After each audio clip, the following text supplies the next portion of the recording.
Ahoy, my friends, Ryder here, and welcome back to another Final Fantasy VII Ever Crisis video. Today I'm going to be doing my first guide for the new Mythril Mine Dungeon Ranking. This guide today is going to be geared more towards newer players and those players that are looking to just get all of the clear rewards in the dungeon. So that being said, this video is going to this guide is going to be taking a 20% score boost throughout the entire fight. I'm going to be showing you guys that may have slightly weaker teams how you can still go about getting through this dungeon. I think that this score that I'll currently be running with right now, as of right now, this score will get you like right under the top 100. However, I will say that in order to cement yourself in the top 100, you're going to need something a little bit stronger. I will be dropping a guide after today, probably tomorrow, where I will be going for a 55% score boost, and then I might be dropping one final guide where I go for the full 80% score boost against the dungeon. So if you guys are looking for the top 100 or possibly even top 10 video, keep your eye out for that. However, today I'm just going to be showing you guys how to clear through this dungeon ranking to get all of the good rewards right here. So as you see, you're going to need a total score of 1.5 million. And as of right now, I'm at 2.6 million right now. All right, guys, so let's get into the dungeon. We're going into the very hard version right here. And this is going to be my team. I'm going to be running Matt, Yuffie, and Zach. Now, this team is essentially focused around a healer, a buffer / debuffer, and fire imperiler, and a single fire arcanum user. So if you have at least one fire arcanum set, if you have someone that can imperil fire, and you have a healer, you can run this team and you can pull off this score. All right, so first things first, I'm going to go to the map. I'm going to show you guys my route and how I'm going to be taking care of this. We're going to start out here. I'm going to run up here. We're going to take out the Sahagin Prince right here. After we take him out, we're going to grab this chest right here, pass this second boss, and come up into the top corner and pick up this chest. We are going to fight our first set of ads up here, and then we are going to come down here and fight the Galambalor Akana. Alright, after taking out the Galambalor Akana, we're going to grab this chest, fight the second set of ads right here beneath the 3 soldiers. Then we're going to go down and fight the Galambalor Akana third, okay? This guy can be a real pain, but I'm going to show you based on this team how you can beat him fairly easily. Alright, after we beat the Galambalor Akana, we will be coming back up here to the 3 soldiers. We will finally take them out, and then last but not least, we will come down here and take on the Shiva boss and get you guys all those great rewards. Alright, so here is the symbol enemy info for the dungeon right here. The blue dragon is the final boss if you don't fight Shiva. However, Shiva I think is the best bet, especially with the strategy that we'll be going with today. As for this dungeon, I would say that a fire imperil is probably one of the most useful things to have, aside from having a fire arcanum suit. None of these bosses are particularly difficult. The Sahagin Prince is going to go down pretty fast. The Galambalor right here is also going to go down pretty fast because once you break his fire gauge at the beginning, he stuns himself, typically giving you enough time to kill him before he can really do anything else. The Galambalor Akana we're going to also be killing before he gets off his first big attack. If you are not able to kill him before that point, you're just going to have to try and do as much damage as you can up until then. As you can see, he cannot be broken on the physical defense or magic defense right there. Alright, other than that, the 3 soldiers are going to go down super easily, and that's just going to leave us with Shiva, who can really pack a punch with the magical damage. So we are going to be taking a 50% ice resist from the trance abilities, we are going to be bringing magic attack down weapons, and I'm going to be bringing a healing Asuna fatigue to deal with the fatigue that she will cast on the party. Alright, so that's going to show all the bosses. I'm going to go into the front end build right here, then the back end, and then I'm going to show you guys how to take down this dungeon. Alright, so starting off with Matt. Matt is just going to be running his Professor Gear Voucher costume right here, boosts attack and magic defense. I chose it for the magic defense. His limit break is going to be the Gigantic Shield, which raises physical defense and magic defense for the party. In his main hand, I'll be running the Centipede right here. Fantastic weapon, even at base 5-star. It raises physical defense for the team, which is handy for certain fights, really except for Shiva in this instance. Also, the R abilities are fantastic on this. In his second slot, I'm going to be running the Core Defender here, which will increase the magic defense to high AoE for the party. This is mostly for the Shiva fight at the end. All right.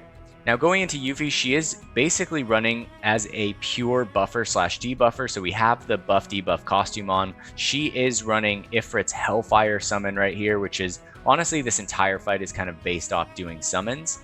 And in her first hand, I am running the Crystal Cross right here, which boosts magic attack to a single ally, focusing on Zac here. If you are running Cloud instead of Zac as your fire DPS, just switch to the Arctic Star, which also raises his physical attack. All right. And then in the second hand, I'll be running the Boomerang right here, which can take the Fire Imperil from mid to high in 2 casts. However, I am running a Fire Breach on Zac right here, so that Zac can Fire Breach each of the bosses, letting Yuffie immediately take the Imperil to high with 1 cast of the Boomerang, which is going to be really important for dealing damage as fast as we can.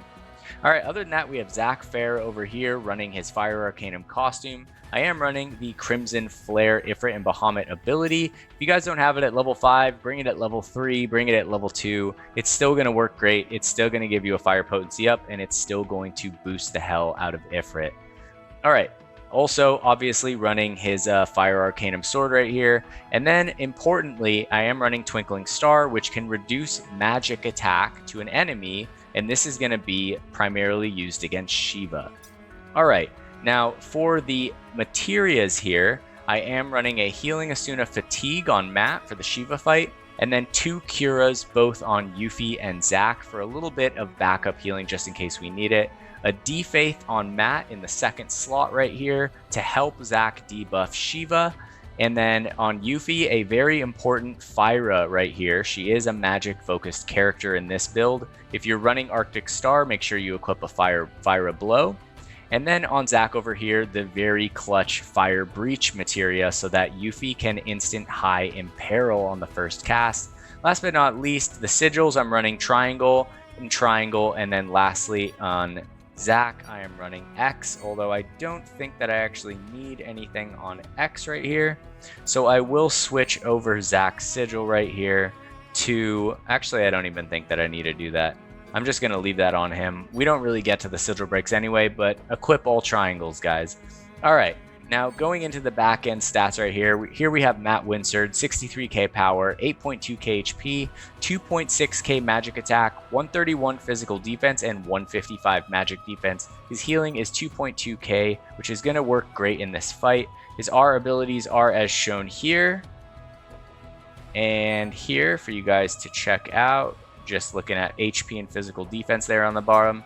And his sub-equipments are going to be the Feather Scatter for the HP physical defense, the Guard Stick for the highly coveted Heal R ability stat, and the Bahamut Knuckles for the HP and magic defense right there.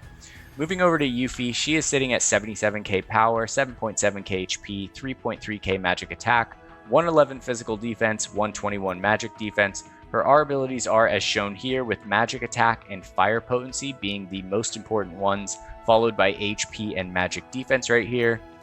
Thus emphasized by her sub-equipments here, we have the Sun Umbrella in the first slot to greatly boost her magic attack. If you don't have this weapon, just slot anything that raises magic attack, guys, or physical attack depending on which build you're running for her.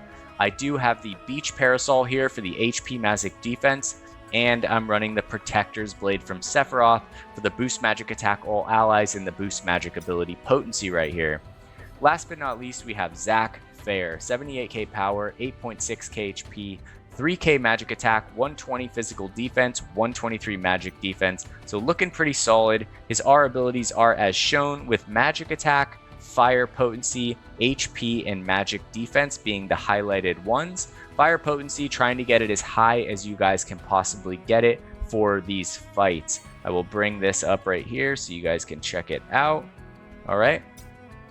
Now, his sub-equipments are going to be the Crystal Sword Z for the fire potency.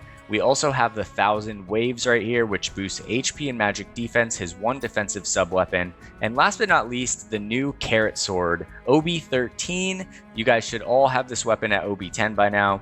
It's going to boost magic attack and fire potency. Fantastic for him or Aerith if you pulled their sets. If not, you'll be running Cloud and you'll be running different types of sub-weapons for fire potency. Alright guys, well that is going to conclude the team build. Without further ado, let's get into this fight. Alright guys, well to be honest, I think that this fight is pretty fun. It's really not too bad considering everything is fire. Alright, so right off the bat here, we're just going to run over. We're going to go right after the Sahagin. First matter of business, take care of the ads. The goal is to take care of the ads before the Sahagin Prince casts his first jump. Alright, so I'm going to switch over to Zac right here. We're going to take out the first soldier. Alright. And hopefully we can take out the second soldier right here. Alright, almost took him down right there. He's on a sliver of HP. Alright, there we go. Now we're going straight into the Sahagin Prince. So I'm going to Fire Breach him with Zac. Immediately take that Imperil to high. And now we're just going to be focusing pure damage right here, guys. Alright, in the meantime, Zac is going to be focusing, or Matt is going to be focusing, putting up the physical defense buff. Alright, it doesn't look like he got it off. Alright, there we go. He did not get it off. That's the reason why I think Barrett's is a lot better, except for having the heal, is the fact that how fast it actually casts. Alright, there we go. And there goes the Sahagin Prince. Alright, so more or less, pretty chill fight. Super straightforward. Nothing really to worry about there. As long as you guys are running a strong fire DPS, a good fire imperiler, and a healer, this entire dungeon is going to be super chill on unlocking all of those S tier rewards. Alright, so for the first trance ability here, we are going to take the fire potency plus 50% on the left side. This is going to basically get you through the entire dungeon. It's a fantastic trance ability. Alright, so we're going to take the cottage and the fire cocktails right there, run up here, grab this chest, and fight these enemies right before we do so. Alright, here we go. So the same thing, I'm just going to switch over to Zac, and we're just going to take these guys down one at a time. Alright, so there's one, there's two. Matt is going to be just healing everyone back up to full in the meantime. And there goes Zac taking out the third one. Alright, so super easy right there, nothing to worry about.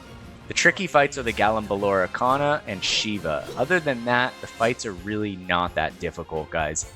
Alright, however, getting into the top 100 is another story. Getting into the top 10 is a completely different ballgame. But I'm going to try and help you guys get there as well and put up videos for doing either of those things. Alright, so after we do that, I'm going to come down here to the Galambalor Arcana. I'm going to drop one fire cocktail on Zac. Just one, guys. Just on your DPS. When you start this fight, immediately switch over to the defense stance. And here we go. Alright, like I was saying, when you enter this fight, the first thing you're going to do is switch to the defense stance. Alright? He always does rush. Him and the Galambalor Arcana. Both of them are the same. After that, immediately switch back. Zac is going to Fire Breach. Yuffie is going to take that Imperil to max. And we are just going to start dropping some mad damage right here. As much as we can. Once we break his fire gauge, it's going to stun him. As you guys can see. Alright. And we are just going to take this guy down, hopefully, before the entire fight. Alright, and there you have it. There's the Galambalor. So nothing crazy right there. I'm only running an OB2 Arcanum weapon on Zac right here. Although it is his new Limit Break Draw costume, so it is quite fantastic. Alright, here we go. So really good score right there. From the Galambalor Arcana, let's see what we're going to take for the trance ability. Alright, so I am going to take this one over here, the magic defense and healing potency. Alright, before we do that, or before we go down and fight the Akana, I'm going to take this chest and we're going to come up here and grab the ads first. Remember, the ads get stronger for each boss you defeat, so you definitely want to kill them all as fast as possible. Alright, here we go. So we're going to take out the Sahagins one at a time. Yuffie takes out the first one. Zack is going to take out the second one right here. And hopefully Yuffie will take out the third one. Alright, here we go. Let's just save some ATB for the Akana fight. And boom. Let's go. Alright, so our ATB is looking good. We should be able to fully take down the Galambalor Akana right here. I think even with just one summon, if we play our cards right. Alright, so that takes care of that boss. The next thing we're going to do is we're going to come down here. And I'm going to drop a fire cocktail on both Yuffie and Zack right here before going into this fight. If you guys don't think that you can kill him before his big attack, then drop a cottage right here. I'm not going to do that, so we're going to kill him before that happens. So I'm not going to waste the cottage right now, but if you do need to take the fight a little bit longer, make sure you heal to full. This boss is no freaking joke, guys. Alright, so here he is. At the beginning, what do? We switch to the defensive stance, alright? So let's switch right here. Boom, I'm going to switch to Zack and prepare Fire Breach. Alright, yeah, he's a total bastard. Alright, after that, we're going to switch the stance back.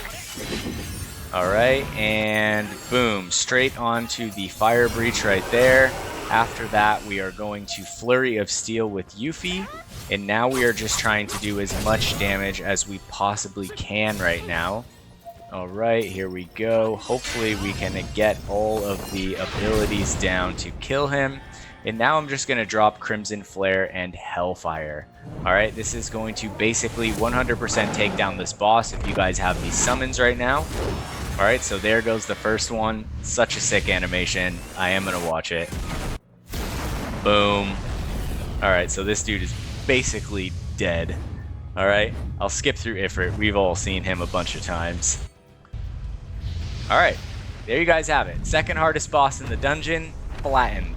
Alright, I did keep Matt's gigantic shield, even though I didn't even really need to keep that because we're going to Mega Elixir before Shiva anyway. Alright, so there is the third boss down. It is all down here from hill. It is all downhill from here, guys. Alright, let's grab the ability. Okay, so we are going to take the score boost right here. This is going to be the only score boost you take in the mission. Alright. Perfect. It is going to drop 20% of our fire potency, but we still have a total of 50, I believe. Right? We have fire potency 50% still. So we are absolutely solid, guys. Alright, so now we're going to jump over here. Okay, I am going to go into my little pouch right here. I'm going to pull out one fire cocktail, and I'm going to use it on Yuffie, and then hit her with 2 summon charges for Ifrit. Alright, after that, we're just going to run straight into this fight. We're just going to do the exact same thing. We're going to imperil, and then launch the summons, and it's going to more or less take care of all of these enemies. Alright, so here we go. There's the Fire Breach, and here comes the Hellfire. I'll just toss in the gigantic shield because why not? It'll raise up the potency of Hellfire a little bit. Alright, there you go. First soldier down. Now we only have 2 left, and they are at very low HP. So as you guys can see, we're kind of smoking through these fights, and you guys should be more or less doing the same right now. Alright, there we go. 1 down and 2 down. Alright, guys, that's 4 bosses down, 1 to go. And yeah, we're well on our way to getting you guys those S tier rewards. Alright, so looking pretty damn solid so far. For this last trance ability, we are going to be taking the Ice Resist. I do think it's important to grab this with the Fog Resist as well. Alright, there we go. Alright, after that, guys, we're just going to skip the dragon right there. We're going to run down here. Okay, and then we're going to come to a stop right before the Shiva boss. All right, we're going to go into our trusty little bag. We're going to pop a Mega Elixir. We're going to use a Fire Cocktail on Yuffie, a Fire Cocktail on Zac, and we are just going to go into this fight. The beginning of this fight is essentially the same as the other ones. The goal is to debuff Shiva as much as possible, hit her with the summons, knock out the adds, tank the Diamond Dust, and then kill her as fast as we can right after that. Alright, so same thing as usual. What I'm going to do is jump over to Zac. We're going to Fire Breach, jump back to Yuffie. Flurry of Steel. There we go. Yuffie is going to hit Stalwart Faith right there. Zac is going to use Igniting Stream. Matt will use Healing Asuna Fatigue. Alright, and we are almost there. There's the Crimson Flare. Oh, we took the Diamond Dust. Alright guys, so make sure you get off the summons before that. Alright, but we're still going to be able to get them off right now. Okay, here we go. Alright, so I'm going to hit the Crimson Flare, the Hellfire, and the Gigantic Shield. Alright, as you can see with the Ice Resist that we got from the Trance ability, it is definitely a lot easier. Okay. And here comes the Hellfire and the Gigantic Shield. Obviously, it works a lot better when you get it off before Diamond Dust, but essentially it's still going to work pretty damn well even right now. Alright, so Matt's going to set us up for dealing some damage right here. And now we're just going to basically finish off Shiva, who is going to be already in the red HP and about to die here in about 5 seconds. Alright, here we go. About 1, 2, 3, 4, and there goes Shiva. Alright guys, so that's pretty much it. If you guys just want to be getting the S tier rewards right here, the max crystals from the dungeon, you're not worried about the top 100, this is going to be the easiest, fastest, simplest way to do it. It's about as straightforward as I could possibly make it. I tried to put together a team that I thought most players would have access to, a single Fire Arcanum, an Imperiler, and a Healer. Alright, so that's going to be it. You are going to get a score of 1.5 million. So let's go check and see what score this will put you at as a ranking as of right now. Alright, so 1.536 million in the third slot. So if I go over here and go to the top 100 and we go down to 100, alright, so that's higher than right now. So as of right now, that score will put you in the top 100. I'm not going to lie, I don't think that it's going to hold in the top 100 till the event is done, but you can always come back in and improve the run, take a slightly higher score boost somewhere else. Plus, I'm going to have a video dropping that's going to guarantee put you in the top 50. As you can see, I'm already in 27, and that's just on my second run. It is with a slightly different team, but yeah, that being said, I hope this video was helpful to you guys today. If you guys have any questions at all, feel free to ask questions in the comments. I'm happy to help you, and we have a lot of cool people in the community that will also often answer those questions as well. If you guys want, come check out our Discord. It's called the Curseborn Discord. There's a link to the description in all the videos that I make. If you guys enjoyed this video today and you thought it was entertaining, and it helped you to get all those S tier rewards, don't forget to drop a like on the video. And if you're keen on future content, don't forget to subscribe for all the future videos to come. Alright guys, that's going to be the end of the video. I hope you all have a wonderful night. Take care, and peace.